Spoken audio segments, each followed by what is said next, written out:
Hello children, welcome to your EVS video class. Children, you know that we have started a revision of chapters in your EVS class. So in this series, we have started a revision of chapter 8. And in my previous videos, I have explained you different types of games, their importance in our life, when they are played, in which situation you can play indoor games, where you can play indoor games, where you can play outdoor games. All these we discussed in the previous video. Children, I have told you that the two types of games are indoor games and outdoor games. And I have also explained you difference between indoor and outdoor games. In today's video, I will discuss with you the values that we get from outdoor games and some recreational activities we are going to discuss today. But before that, let's have a quick revision of what we did in the past videos. Children, there are two types of games, that is indoor games and outdoor games.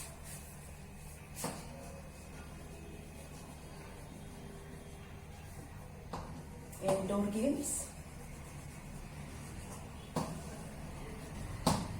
outdoor games. Okay. Indoor games, as the name suggests, it can be played inside the house. And outdoor games, as the name suggests, out, these games are played outside the house. But as I have told you, the difference is that indoor games are played inside, but they can be played outside also. You can play indoor games outside also, like in open lawn, on open terrace, in balcony, or in ground, where you can sit with your friend and you can play indoor games. But in case of outdoor games, you have to play them out only. You cannot play them in your home because they need a specific area, or they need open area, open field to play such games. Then for playing indoor games, there is no specific dress code. There is no specific dress code to play indoor games. But for outdoor games, you have to wear particular uniform, particular dress. There are dresses for cricket, hockey, football, basketball, volleyball. Each outdoor game has their own type of dress code. Then you need certain equipment, certain accessories to play outdoor games, which is not required in indoor games. Indoor games में आपको बस वो games से related कोई चीज चाहिए and that's all. But in outdoor games you need a lot more thing related to that particular game. As I have given you example of some games, like for cricket you need bat, ball, gloves, pads, helmet, etc. Then for hockey you need goal post, you need hockey stick, you need hockey ball, you need special kind of shoes for playing hockey and football and cricket. So apart from the things that are required to play outdoor games, you need certain other things also. So ये difference रहेगा. Then area wise, a small area is sufficient for playing indoor games, but for playing outdoor games you need open area, open field. और वो field का size भी decided रहता है, कुछ specific उसका मिनिमम कुछ उसकी जरूरत होती है. क्रिकेट के लिए कितना एरिया चाहिए, फुटबॉल के लिए कितना चाहिए, बास्केटबॉल के लिए चाहिए, वॉलीबॉल के लिए, हॉकी के लिए. हर आउटडोर गेम का अपना एक जो फील्ड जो होता है, जो ग्राउंड होता है, उसका एक साइज भी होता है खेलने के लिए. फिर इंडोर गेम्स जो हैं वो कैसे सिचुएशन में खेल सकते हैं. रिक्रिएशनल, जैसे आप बहुत काम से थक गए हैं और you need to relax, you need to stress out, तो आप इंडोर गेम्स खेल सकते हैं। इंडोर गेम्स खेलने के लिए कोई प्रॉपर टीम की जरूरत नहीं है। You can play it with your family members, with your friends, with your siblings, with your neighbours, किसी के साथ। और एक मिनिमम नंबर होगा तो भी आप आराम से खेल सकते हैं। 2 लोग होंगे, minimum 2 persons are required to play any indoor game. कम से कम 2 लोग तो चाहिए खेलने के लिए। बट आउटडोर गेम में जो नंबर ऑफ प्लेयर्स होते हैं वो भी फिक्स्ड होते हैं। कम से कम उतने प्लेयर्स चाहिए आउटडोर गेम खेलने के लिए। तो जो मिनिमम नंबर ऑफ प्लेयर्स हैं वो भी आउटडोर इंडोर गेम्स का में डिफरेंस है। जो इंडोर गेम्स हैं इसमें आप, जैसे मैंने बोला, अपने फैमिली मेंबर के साथ खेल सकते हैं, अपने नेबर्स के साथ खेल सकते हैं, अपने भाई बहनों के साथ खेल सकते हैं। पर आउटडोर गेम में आपकी प्रॉपर टीम हो जाती है जिसमें आप खेलते हैं।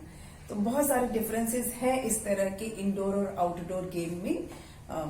पर जो मेन जो फर्क है वो है फिजिकल एक्टिविटी का।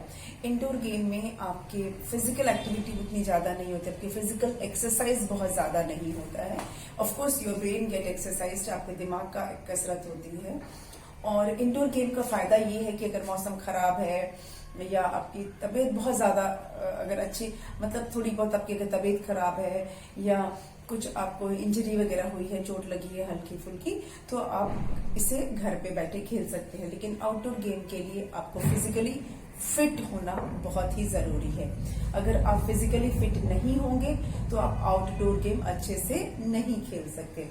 आउटडोर गेम खेलने के लिए आपका स्टेमिना, आपका एनर्जी लेवल बहुत बढ़िया होना चाहिए। डल और वीक लोग आउटडोर गेम्स नहीं खेल सकते। तो आपको इसके लिए फिजिकली फिट होना बहुत जरूरी है आउटडोर गेम खेलने के लिए, क्योंकि उसमें दौड़ना होता है, जंप करना होता है। You need to jump, you need to run, you need to stretch your body. तो बहुत सारी फिजिकल एक्टिविटी इन्वॉल्व होती है आउटडोर गेम में। So you need to be very active for the outdoor games. और अगर आप एक्टिव नहीं है तो एक्टिव बनना पड़ेगा अगर आप आउटडोर गेम खेलना चाहते हैं तो, क्योंकि ये फिजिकल स्ट्रेंथ वाले गेम्स होते हैं। जितने भी आउटडोर गेम्स होते हैं उसमें फिजिकल स्ट्रेंथ की ज्यादा जरूरत होती है। कुछ आउटडोर गेम्स जो है वो इंडिया में पर्टिकुलरली पॉपुलर है, या इंडियन गेम्स हैं, जैसे कि कबड्डी है, गुल्ली डंडा है। इस तरह के जो गेम्स हैं वो इंडिया के गेम्स हैं। पर बहुत सारे वेस्टर्न गेम्स भी हमारे कंट्री में आए, जैसे कि क्रिकेट, फुटबॉल। और हम इंडियंस जो हैं they play such games very well, बहुत अच्छा खेल पाते हैं। कुछ गेम्स होते हैं जो बहुत एक्सपेंसिव होते हैं, कुछ होते हैं कि एवरीबडी कैन अफोर्ड, लाइक अगर गोल्फ है, बिलियर्ड्स है, तो these are all expensive games, everybody can not afford. लेकिन ज्यादातर जो फिजिकल जो आउटडोर गेम्स हैं everybody can play. If you are physically fit you can play. चलिए, तो ये हमने रिवाइज कर लिया जो हमने अब तक डिस्कस किया था, उसको हमने एक क्विक रिविजन हमने कर लिया। अब हम बात कर रहे हैं जो values that are related to outdoor games. मैंने आपसे बोला था कि आउटडोर गेम्स जो है वो क्योंकि हमारी फिजिकल हेल्थ के लिए बहुत जरूरी है, हमारे फिजिकल फिटनेस के लिए भी बहुत जरूरी है, तो इसीलिए इन गेम्स को एजुकेशन सिस्टम का एक बहुत इम्पोर्टेंट पार्ट माना गया है। गेम्स को, स्पोर्ट्स को एजुकेशन सिस्टम में अब इसको ऐड कर लिया गया है and it has become a very important part of education system. Academics तो था ही, पढ़ाई लिखाई तो जरूरी है नहीं है ही, बट साथ में गेम्स भी इक्वली इम्पोर्टेंट है हमारे फिजिकल फिटनेस के लिए, हमारे हेल्थ के लिए बहुत जरूरी है, क्योंकि हेल्दी बॉडी में ही हेल्दी माइंड रह सकता है। अगर हमारी बॉडी हेल्दी होगी तभी हमारा माइंड भी हेल्दी होगा। तो इस चीज को ध्यान में रखते हुए एजुकेशन सिस्टम में स्पोर्ट्स को बहुत ही एक अच्छी बहुत ही इम्पोर्टेंट जगह दी गई है, क्योंकि स्पोर्ट्स जो है, जो गेम्स हैं, उससे हमारी बॉडी जो है हेल्दी होती है, फिट होती है, हमारी बॉडी की एक्सरसाइज हो जाती है। एक्सरसाइज, वैसे तो एक्सरसाइज करना एक ड्यूटी की तरह लगता है, लेकिन जब आप आउटडोर गेम खेलते हैं तो आपके 3 काम एक साथ होते हैं। एक तो आप खेलते हैं तो आपको मजा आता है, दूसरा आपकी बॉडी की एक्सरसाइज हो जाती है, और तीसरा आप हेल्दी हो जाते हैं, आप फिट हो जाते हैं। और आपको बीमारियां नहीं आती जब आप हेल्दी और फिट रहते हैं। तो एक साथ आपके 3 काम हो जाते हैं थ्रू आउटडोर गेम्स। हमने कुछ जो वैल्यूज हैं आउटडोर गेम्स के, वो हमने अपने पिछले वीडियो में डिस्कस किया था। पहला क्या था कि if we play in the morning we inhale fresh air and feel refreshed. कि अगर सुबह सुबह कोई गेम खेलते हैं मॉर्निंग में, डाउन में, जब ट्रैफिक बहुत ज्यादा नहीं होता है, भोर में जिसको बोलते हैं, तो आप फ्रेश एयर जो है वो इनहेल करते हैं, आप सांस लेते हैं तो अंदर जो है वो फ्रेश एयर जाती है, फ्रेश ऑक्सीजन जाता है और आप बहुत अपने आप को रिफ्रेश्ड फील करते हैं। You feel refresh, you feel energetic, आप तरोताजा महसूस करते हैं, आपको बहुत थकान नहीं फील होती है। दूसरी चीज जो मैं अभी आपसे डिस्कस कर रही थी कि our body is exercised and so our health is improved. क्योंकि सुबह जब भी आप आउटडोर गेम खेलते हो तो नोइंगली अननोइंगली आपकी पूरी बॉडी की एक्सरसाइज हो जाती है, आपके मसल्स जो है वो जो है फ्लेक्सिबल होते हैं और एक्सरसाइज होती है, इस वजह से आपका हेल्थ इंप्रूव हो जाता है। थर्ड पॉइंट हमने डिस्कस किया था कि हमारे कैरेक्टर को बिल्ड करता है। हम बहुत सारी ऐसी चीजें सीखते हैं जिससे हमारे कैरेक्टर जो है वो इम्प्रूव होता है। ये सीखते हैं कि हमें जो दूसरी टीम है उसके साथ किस तरह से बिहेव करना है, हमें चीटिंग नहीं करनी है, गेम्स के रूल्स रेगुलेशंस को किस तरह से फॉलो करना है, कैप्टन है या जो लीडर है उसकी बात को क्यों मानना है, कैसे मानना है, ये सारी चीजें हम सीखते हैं और ग्रेजुअली जो है वो कैरेक्टर जो है वो बिल्ड होता है। यहां तक हमने किया था, अब हम आगे का डिस्कस करते हैं। ठीक है, let's discuss further.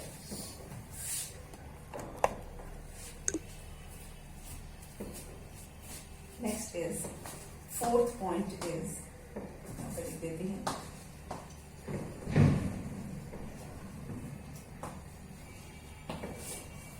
Values of outdoor games.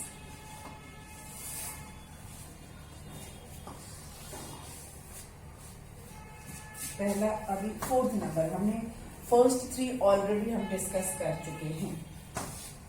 They help in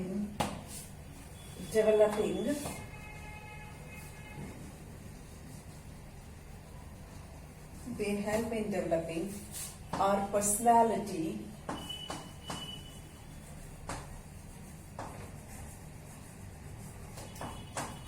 and team spirit.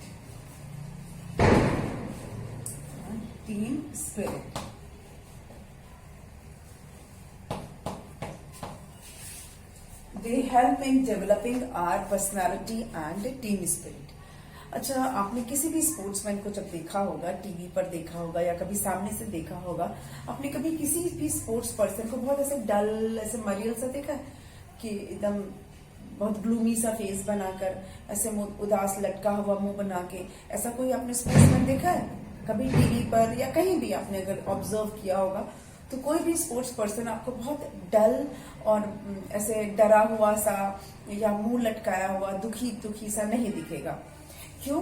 क्योंकि जो आउटडोर गेम्स खेलते हैं उनकी पर्सनालिटी इंप्रूव होती है, वो अपने ऑटोमेटिकली वो स्मार्टली बिहेव करने लगते हैं because of the games that they play. वो उनसे जो भी गेम्स वो खेलते हैं आउटडोर, वो उनकी पर्सनालिटी में धीरे धीरे रिफ्लेक्ट करता है और वो स्मार्ट होते जाते हैं, उनके जो बॉडी है वो स्मार्ट हो जाता है और उनका जो बात करने में कॉन्फिडेंस आ जाता है, दूसरों से कैसे बात करना है ये उनको स्मार्टली बात करते हैं, वो चीजें सीख लेते हैं और धीरे धीरे उनकी पर्सनालिटी है वो इम्प्रूव हो जाती है और वो पॉजिटिव साइड ऑफ पर्सनालिटी, मतलब कि आप देखकर आपको समझ में आ जाएगा वो कितने हेल्थी, कितने कॉन्फिडेंट हैं, कितने स्मार्ट हैं। तो ये जो आउटडोर गेम्स हैं वो पर्सनालिटी को इम्प्रूव करते हैं। और साथ में जो ये लिखा है team spirit, which is very important, ये मैं आपको पहले भी एक बार बता चुकी हूँ। Team spirit is very important. जब भी कोई गेम होता है, कोई भी गेम आप खेलते हो तो उसमें टीम स्पिरिट बहुत इंपॉर्टेंट है। आप सिर्फ खुद के लिए नहीं खेलते। जब आपकी पूरी टीम खेल रही होती है तो उसमें आप सिर्फ अपने लिए नहीं खेलते हो, आप पूरी टीम के लिए खेलते हो। तो अगर टीम जीतती है तो उसका सारा क्रेडिट आप खुद नहीं ले सकते कि मेरी वजह से टीम जीती या मैंने टीम को जिताया। ये फीलिंग नहीं आना चाहिए। ये होना चाहिए कि पूरी टीम जीती है, पूरी टीम का एफर्ट था, इसीलिए जीते हैं। किसी एक की वजह से कोई गेम नहीं जीतता है। जब टीम खेलती है तो पूरी टीम का इन्वॉल्वमेंट होता है, पूरी टीम को क्रेडिट जाता है। किसी एक को इम्पोर्टेंस नहीं दिया जा सकता कि उसके वजह से टीम जीत गई थी, उसने अच्छा खेला था इसलिए टीम जीती थी, या मैंने अच्छा खेला इसलिए टीम जीत गई। ऐसा फीलिंग नहीं आना चाहिए। ये होना चाहिए कि हम सबने अच्छा खेला इसीलिए टीम जीत गई। सेम ऐसा ही होगा अगर टीम नहीं जीतती है, अगर टीम डिफीट होती है, अगर हार जाती है, तो किसी एक पर्टिकुलर को ब्लेम नहीं करना है या खुद को भी ब्लेम नहीं करना है कि मेरी वजह से टीम नहीं जीती। So this team spirit is a very important feature. Team spirit जो होता है वो आउटडोर गेम का एक बहुत ही ग्रेट वैल्यू है कि अगर हारे तो किसी एक को ब्लेम नहीं करना, पूरी टीम उसकी जिम्मेदारी लेगा, और अगर जीत गए तो भी कोई एक पर्सन उसका क्रेडिट नहीं लेगा, पूरी टीम को उसका क्रेडिट जाएगा, पूरी टीम का एफर्ट उसको माना जाएगा। That is called team spirit. और दूसरी चीज टीम स्पिरिट में ये भी आती है कि अगर हम जीत गए तो दूसरी टीम को हमें बिल्कुल डाउन नहीं दिखाना, उसे नीचा नहीं दिखाना है, उसे चिढ़ाना नहीं है। क्योंकि जब कोई भी गेम होता है तो या तो कोई जीतेगा या तो कोई हारेगा, किसी एक टीम को तो जीतना है। तो इसीलिए अगर कोई टीम आप जिसके साथ आप खेल रहे हो, अगर वो टीम हार जाती है तो उसे टीज नहीं करना है, ठीक है, बल्कि उसके एफर्ट के लिए उसे कॉन्ग्रेचुलेट करना है, हाथ मिलाना है, हैंड शेक करते हैं कि okay you also played well, आपने भी अच्छा खेला। और अगर आपकी टीम हार जाती है तो भी बहुत दुखी होके और बहुत ऐसे दूसरों को, किसी को, दूसरी टीम को भला बुरा नहीं कहना है, क्योंकि गेम में किसी को एक को हारना या किसी एक को जीतना होता है।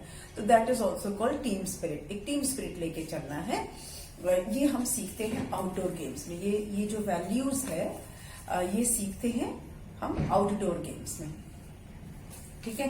फिर और कौन सी वैल्यूज हैं? Number 5, we learn the value of cooperation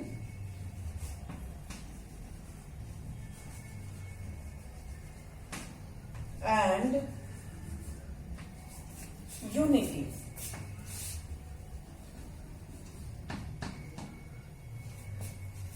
ये भी एक बहुत ही इम्पॉर्टेंट वैल्यू है, एक ग्रेट वैल्यू है जो कि आउटडोर गेम से सीखा जाता है। That is value of cooperation and unity. जब भी आउटडोर गेम खेलते हैं तो जो टीम्स होती हैं वो आपस में, उनका बहुत बढ़िया कोऑर्डिनेशन, कोऑपरेशन होता है। किसी को, कोई टीम मेंबर को प्रॉब्लम होती है तो बाकी के मेंबर्स उसको सपोर्ट करते हैं, उसको हेल्प करते हैं, मतलब कोऑपरेट करते हैं। और यूनिटी, कोई अगर आपके टीम मेंबर को कोई कुछ बोलता है तो पूरी टीम यूनाइटेड होके खड़ी हो जाती है, उसका साथ देती है। तो ये जो वैल्यू है कोऑपरेट करने का, ये जो वैल्यू है यूनाइटेड रहने का, ये आप सीखते हैं आउटडोर गेम्स में। जरूरी नहीं है कि जो आपकी टीम में है वो आपका फ्रेंड ही है, या जो आपकी टीम में है वो आपका नेबर है या आपका फैमिली मेंबर है या आप उसको पहले से जानते हो, ऐसा कोई जरूरी नहीं है। लेकिन once you all are in a team, you all became a part of a team, you all are united. और यही यूनिटी दिखती है फिर जब आप गेम खेलते हो। भले जो आपकी टीम में है वो आपका फ्रेंड ना हो, आपने कभी उससे बात ना की हो पहले, लेकिन जब आप एक टीम में हो जाते हैं तो फिर किसी भी तरह की परेशानी होती है तो आपस में कोऑपरेट करते हैं और यूनिटी दिखाते हैं। कोई किसी मेंबर को कोई प्रॉब्लम होती है तो सब यूनाइटेड रहते हैं, सब आपस में यूनिटी दिखाते हैं।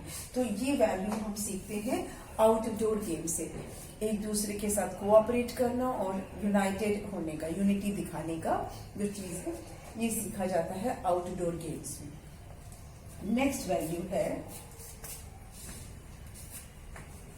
We learn to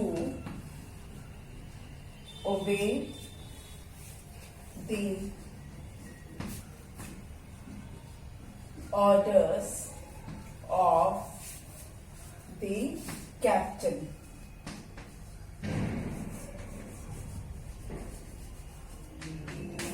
Okay, we learn to obey the orders of the captain. Thus we learn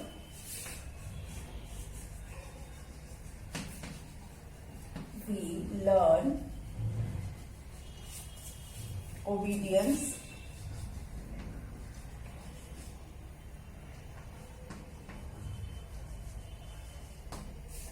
discipline,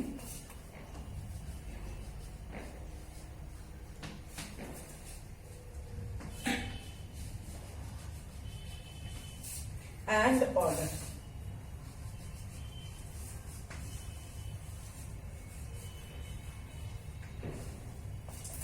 मैं इसको एक्सप्लेन करती हूँ। We learn to obey the orders of the captain. We learn to obey the orders of the captain. Thus we learn obedience, discipline and order. मतलब जब कोई भी outdoor game होता है उसमें जो पूरी टीम होती है तो उस टीम में फिर एक को लीडर बनाते हैं। जैसे क्लास होता है तो क्लास में एक मॉनिटर होता है ना, तो वैसे ही जब टीम होती है तो टीम में एक लीडर होते हैं जिसको कहते हैं कैप्टन। हर टीम का एक कैप्टन होता है और बाकी जो टीम मेंबर्स होते हैं, बाकी जो प्लेयर्स होते हैं, उनको कैप्टन की बात माननी होती है। कैप्टन का डिसीजन जो होता है वो फाइनल डिसीजन होता है। तो जब आप किसी टीम में एज ए प्लेयर खेल रहे होते हैं तो आप कैप्टन की बात आप सुनते हैं। भले ही आप बहुत अच्छा खेलते होंगे, भले ही आपको बहुत ज्यादा नॉलेज होगी, बट कैप्टन जो कह रहा है वो आपको सुनना होता है, कैप्टन की बात माननी होती है। तो इस तरह से आप क्या सीखते हैं? You learn obedience. किसी को ओबे करना, आज्ञाकारी बनते हैं आप, ओबीडियंस हो जाते हैं आप। जो कैप्टन कह रहा है वो आप सुन रहे हैं, वो बात आप मान रहे हैं, यानी कि आप ओबीडियंस सीख रहे हैं। साथ में आप डिसिप्लिन सीखते हैं। डिसिप्लिन क्या होता है?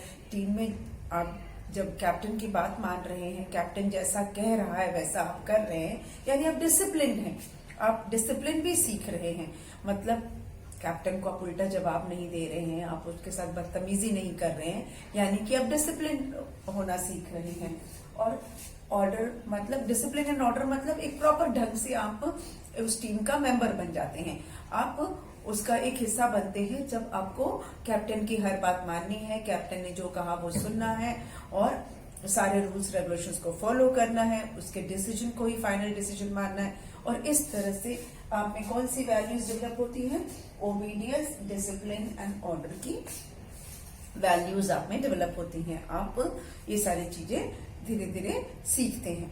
ठीक है, नेक्स्ट आप क्या सीखते हैं? इसको अभी इरेज कर देते हैं।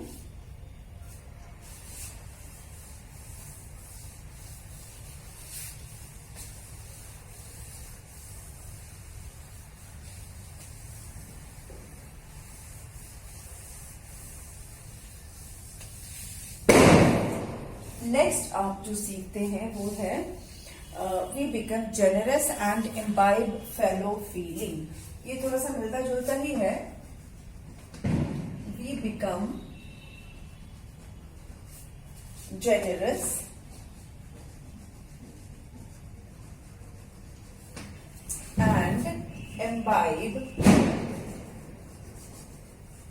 And imbibe fellow feeling।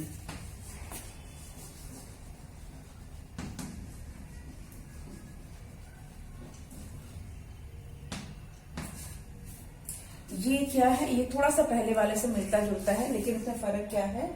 We become generous का मतलब काफी उदार हो जाते हैं। आप जिसे नहीं भी जानते हैं उसकी हेल्प करने लगते हैं, है ना?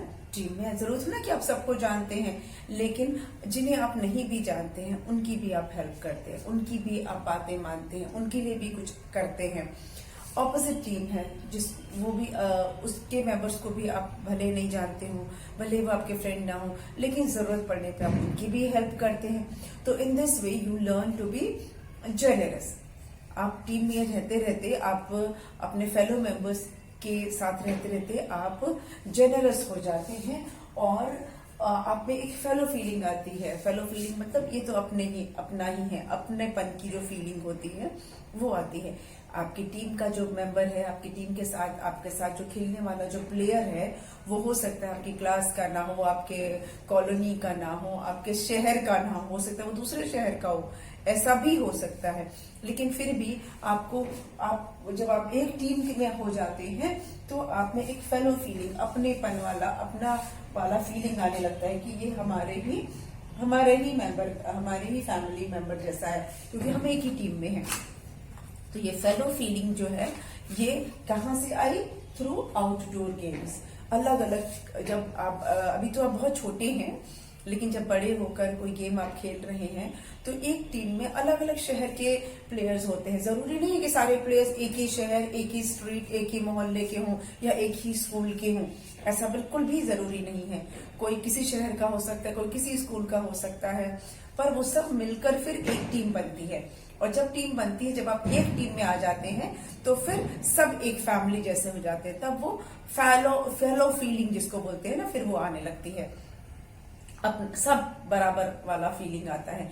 तब आपके दिमाग में ये नहीं आता कि अरे ये तो दूसरे शहर का है, ये तो दूसरी भाषा का है, या ये दूसरे रिलीजन का है। ये सब फीलिंग खत्म हो जाती है और एक अपनेपन वाली फीलिंग डेवलप होती है थ्रू दीज आउटडोर गेम्स। तो ये जो जितनी जो वैल्यूज आप सीख रहे हैं आउटडोर गेम से, ये पूरा मिलाकर आपकी पूरी पर्सनालिटी को इम्प्रूव करता है। You become a good human being. अगर आप अच्छे प्लेयर हैं तो आप अच्छे ह्यूमन बीइंग भी धीरे धीरे बन जाते हैं। तो इस तरह से ग्रेट वैल्यूज आपने सीखी। Next we will talk about some recreational activities. Okay, let's talk about recreational activities.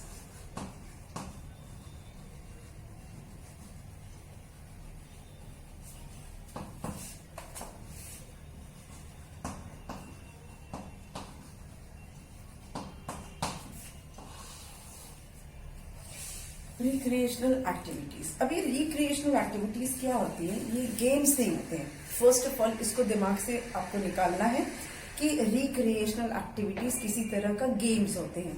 No, ये वो चीजें हैं जिसे करने में आपको अच्छा लगता है। ये वो काम होते हैं जिसको करना आपको बर्डन जैसा नहीं लगता है। अपने मन में ये फीलिंग नहीं आती कि अरे अब ये भी करना पड़ेगा, ऐसा वाला फीलिंग नहीं आता। मतलब आप इसको करना आप इंजॉय करते हो, यू लाइक डूइंग दिस, और आप खुशी खुशी उसको करते हो। जब आप बहुत टेंशन में हो या बहुत थके हुए हो, तभी भी आप जब ये करना हो तो आप बहुत एक्टिव हो जाते हो, बहुत खुश हो जाते हो। ऐसी एक्टिविटीज। अब इसमें कौन सी चीजें ऐसी आ जाती हैं? ऐसी बहुत सारी एक्टिविटीज हैं जो गेम्स नहीं है, but you enjoy doing that. आपको अच्छा लगता है, you feel relax, you feel stress free. ये सब चीजें आपको बहुत अच्छी लगती हैं। ठीक है, तो इसमें कौन कौन सी चीजें आ रही हैं? इसमें एक तो आती है, सबसे पहला तो है listening music. Listening music, listening music ये सबसे कॉमन जो है रिक्रिएशनल एक्टिविटी है। ये सबसे कॉमन रिक्रिएशनल एक्टिविटी है।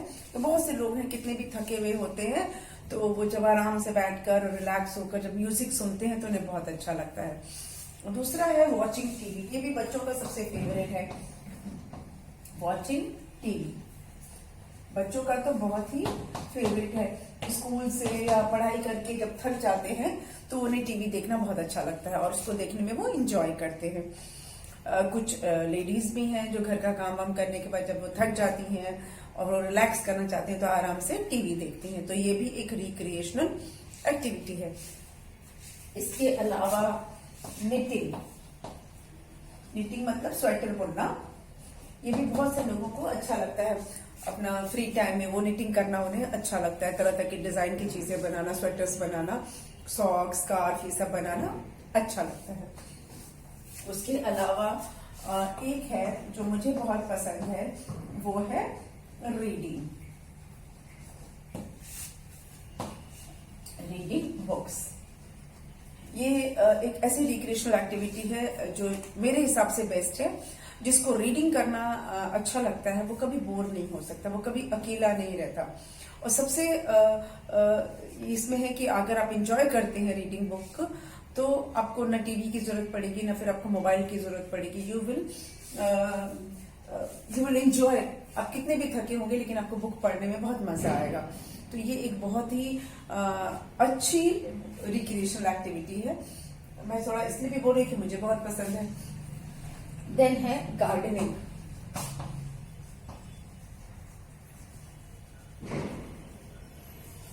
अगेन ये भी एक बहुत ही बढ़िया रिक्रिएशनल एक्टिविटी है। गार्डनिंग करना जिन्हें अच्छा लगता है वो कभी बोर नहीं हो सकते, क्योंकि वो प्लांट्स लगाना, प्लांट्स की केयर करना, तरह तरह के पौधों को अपने घर में लगाना, पॉट्स में या किचन गार्डन में, और फिर उसके बाद उसकी केयर भी करना, ये चीज को वो एंजॉय करते हैं। काम से कितना भी थके हुए हों लेकिन अगर उन्हें गार्डनिंग करने को कहा जाएगा तो वो झट से उठ जाएंगे। तो ऐसे ये भी एक बहुत ही अच्छी रिक्रिएशनल एक्टिविटीज हैं। ये सारी जो एक्टिविटीज मैं लिख रही हूँ इनमें मेरे ख्याल से ये जो रीडिंग बुक और गार्डनिंग है ये इसके दो फायदे हैं। आपको मतलब आपको अच्छा तो लगेगा रीडिंग बुक को रीड करने से, प्लस आपको एक्स्ट्रा नॉलेज भी मिलेगी। आप बहुत कुछ जानेंगे, बहुत कुछ सीखेंगे। जरूरी नहीं कि कोई पढ़ाई वाली बुक, मैं स्टोरी बुक्स की बात कर रही हूँ। तो स्टोरी बुक्स के थ्रू आपका नॉलेज बढ़ता है। आप हो सकता है सारी जगह आपने नहीं घूमी है लेकिन बुक्स के थ्रू आप पूरा वर्ल्ड घूम सकते हैं। और गार्डनिंग तो आपके लिए भी अच्छा है, प्लस एनवायरनमेंट के लिए भी अच्छा हो जाता है। आप एक तरह से एनवायरनमेंट में कंट्रीब्यूट करते हैं प्लांट्स लगाकर। तो ये भी एक, और आपका घर का ब्यूटिफिकेशन होता है, आपका घर खूबसूरत लगता है, सुंदर लगता है गार्डनिंग की वजह से। बर्ड्स आएंगी और आप नेचर के ज्यादा पास होते हैं जब आप गार्डनिंग करते हैं। तो ये दोनों मेरे ख्याल से सबसे बेस्ट रिक्रिएशनल एक्टिविटी है। वैसे तो और भी बहुत है, जैसे कुछ लोगों को स्टोरी लिखना पसंद है, पोएम्स लिखना पसंद है ना, राइटिंग स्टोरीज,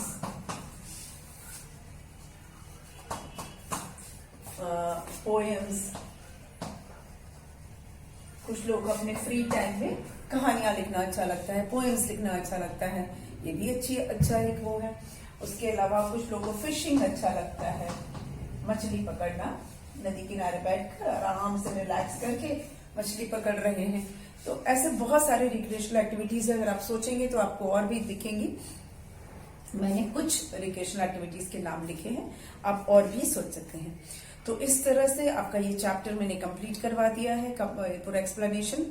अब नेक्स्ट वीडियो में हम इससे रिलेटेड एक्सरसाइजेस करेंगे, ठीक है।